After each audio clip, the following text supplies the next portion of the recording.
Some people think that the 319 shooting incident was responsible for Chen Shui-bian winning because of a swing vote.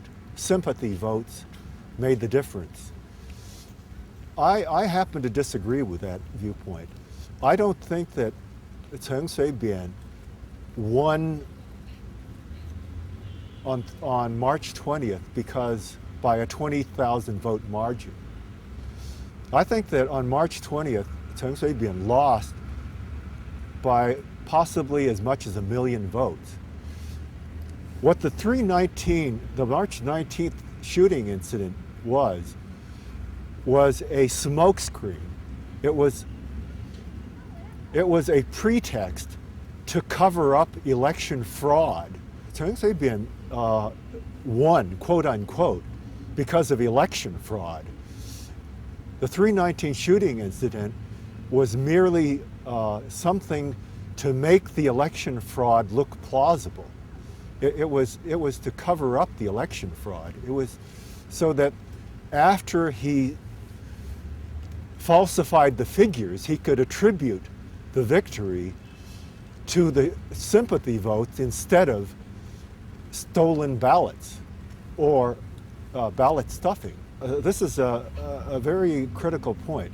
And I know many of my own pan-blue colleagues will disagree with me on this. But I think that it's worth going back to the exit polls. I think that we need to go back to the exit polls to get a conception of the true figures. Exit polls are known to be extremely reliable. What is a Leninist political party? Well, the DPP accuses the KMT of being a Leninist political party. Well, you know, they're actually right about that.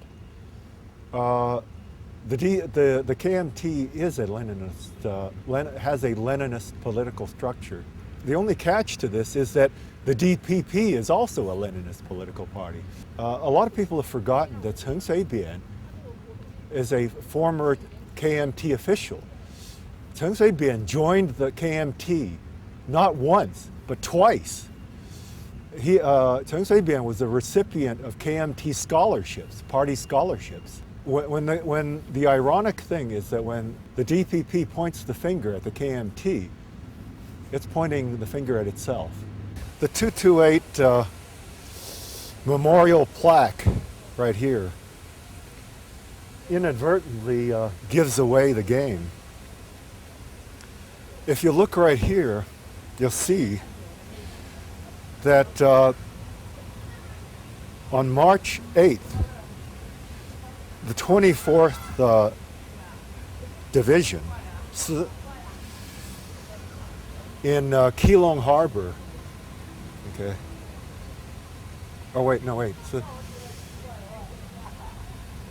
under the command of landed at Keelung.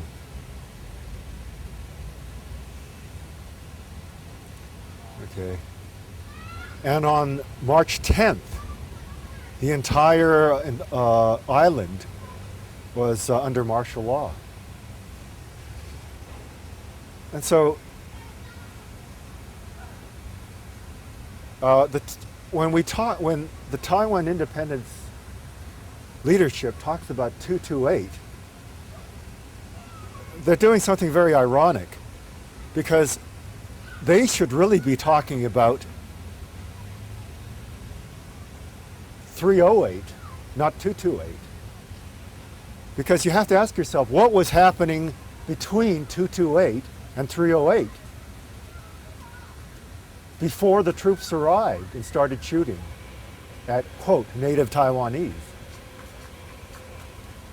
This is when the Taiwan independence leadership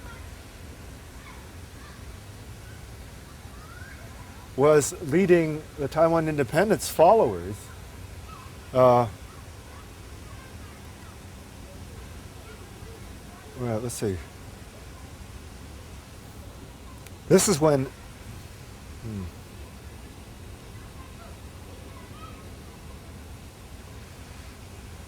okay, wait a second. So it's ironic for the 228, it's ironic for Taiwan, for the Taiwan independence leader to talk about 228 is ironic.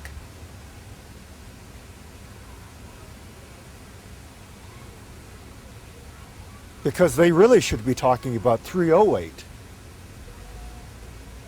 Because 308 is when mainland troops arrived in Keelung Harbor and then started killing rioters, started machine gunning rioters. What the Taiwan independence leaders have forgotten about and would have everyone forget about is what was happening between 228 and 308.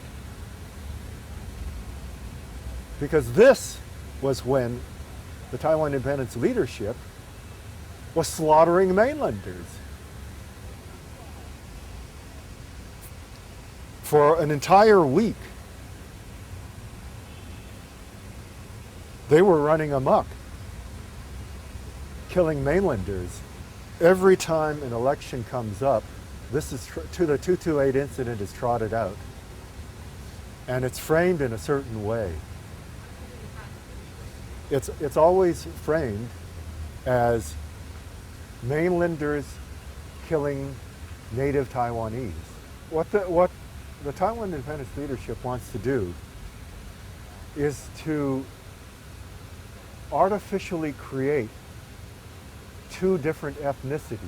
The 23 million people living on Taiwan and the 1.3 billion people living on the mainland are Chinese. Just like the Germans in East Germany and the Germans in West Germany were all Germans. And the Koreans in South Korea and the Koreans in North Korea are all Koreans. It's the same thing.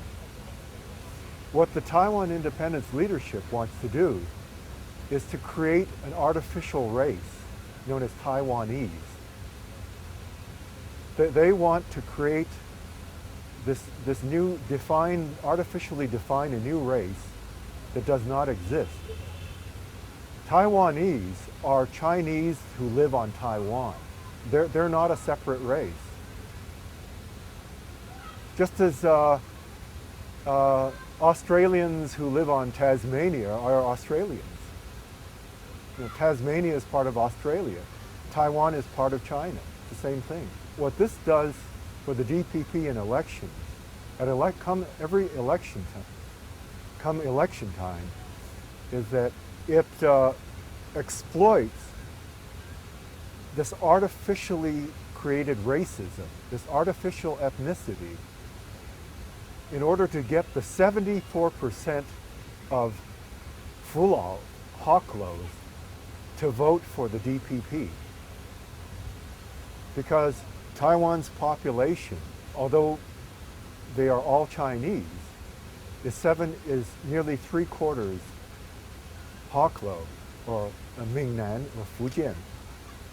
And by stressing the ethnicity and saying that Taiwanese should vote for Taiwanese, the DPP gets a clear advantage at the polls.